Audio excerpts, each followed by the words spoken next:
I took a few months off of running after my first 6 months of running. I think that's a good idea for the just letting your body recover. You can only be getting better so much of the time before your body's gonna eventually give out on you.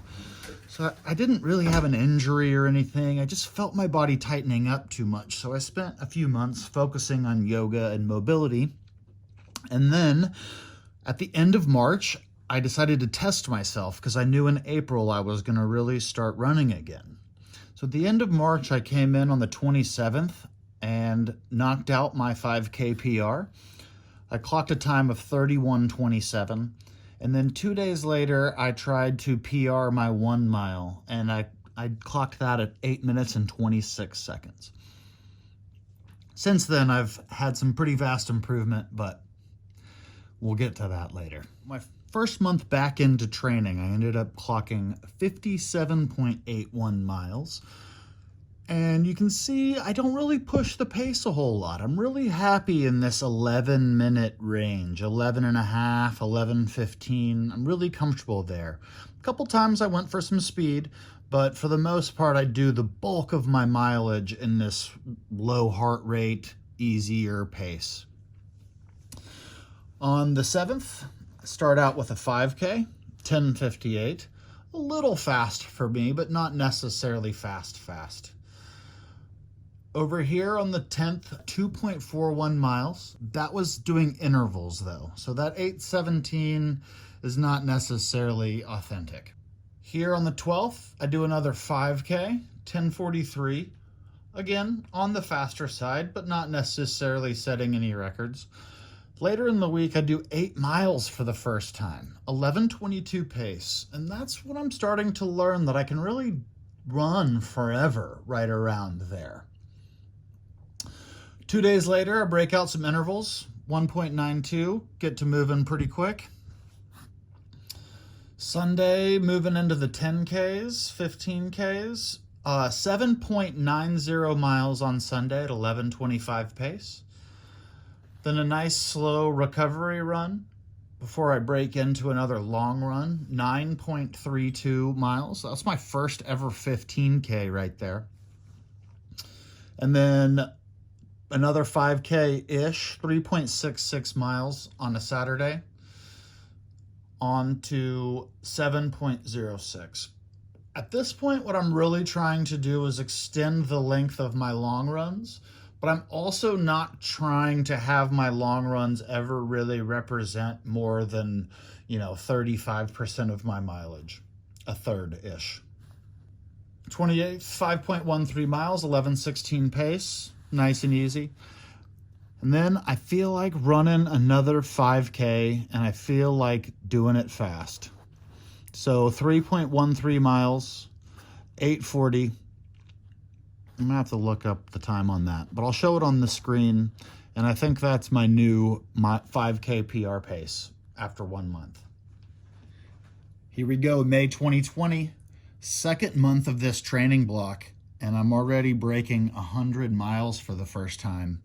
Very exciting time in my life. Starting out after doing 59 just a hair under 60 miles last month, I come over here and I start the month out with 7 miles at 11:09.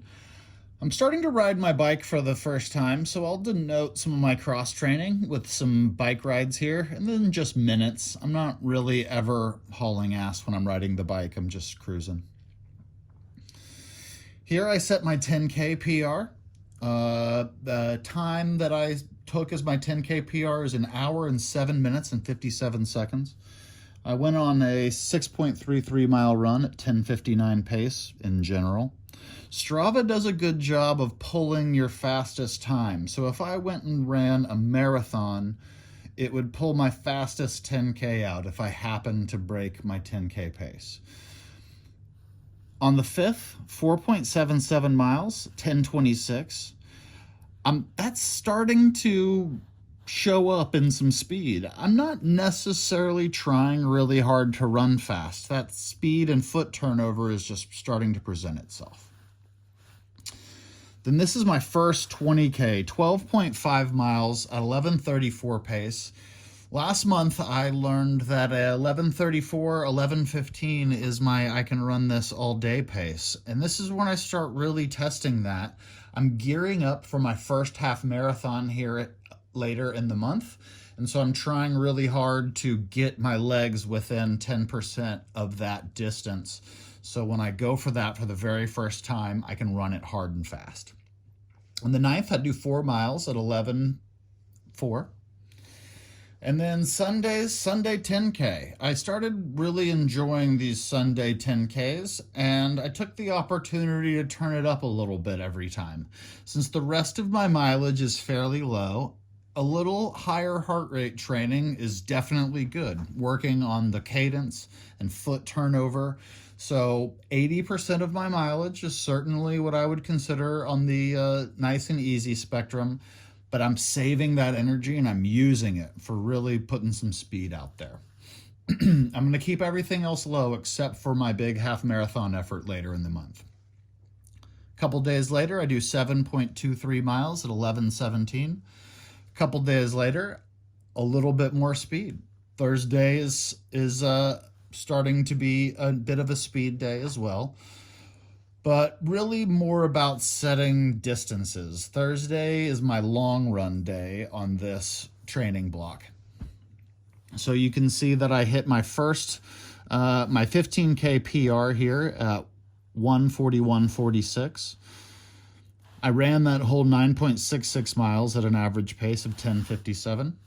Rode my bike a little bit the next day for recovery. I really like bike rides for recovery days after long runs. But on Saturday, I did 7.48 miles at 11:32. And then on this Sunday, I went for a ride with my friends. Following Monday, 5 miles, 11 minutes and 11 seconds.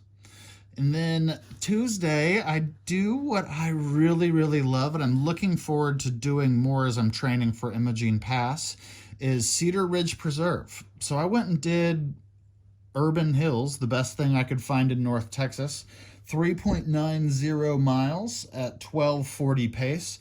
I didn't quite end up doing the full loop that I'm going to end up loving to do later, but we'll get into that when we get to it. I'm not sure what I was thinking going and hitting trails 2 days before what I would consider my big A race effort for the, the 2-month training. But this is when I go for my half marathon, and I ran my first half of the half marathon nice and fast. I'll pull up those splits here, and you can see on the second half of the half marathon, I really start turning it on. I don't quite have the presence to do a nice smooth reverse split, but I started nice and slow and I finished nice and fast. And that's pretty good for an early runner in their first year of running. So I did 13.27 miles at an average pace of 10:19, my first ever half marathon. And because I was hauling so much butt, I ended up setting a PR for the 20K at 2 hours and 7 seconds, for the 10 mile at 1 hour and 41 seconds, and for the 15K at 1 hour and 34 seconds, while going on my long run for the week. So I have a lot left to give, apparently. Next couple days, recovering from that, I'm staying off my feet from the pounding, and I spend a couple days on the bike, 45 minutes here, an hour and a half there. Then on the 24th, I come back for my Sunday 10K, 6.3 miles, 11-minute pace, just cruising. Couple day break, 5 miles at 11:55. And then I go back to Cedar Ridge Preserve, and then I hit the full loop for the first time. That is the big segment on Strava that I end up becoming the local legend of. I've since lost that, and I look forward to regaining it. But my first ever loop I did at 13:09 pace, and it's about 5.2 miles when you do the whole thing. The next day, that was a big ride, my first big group ride with some friends where we did, more than 30 miles around White Rock Lake. So that was definitely worth noting. I wasn't too sore, but an hour and 79 minutes riding with friends is nothing to shake a stick at. Once again, first month over 100 miles. Definitely learning the power of my legs. and lungs and heart and mind.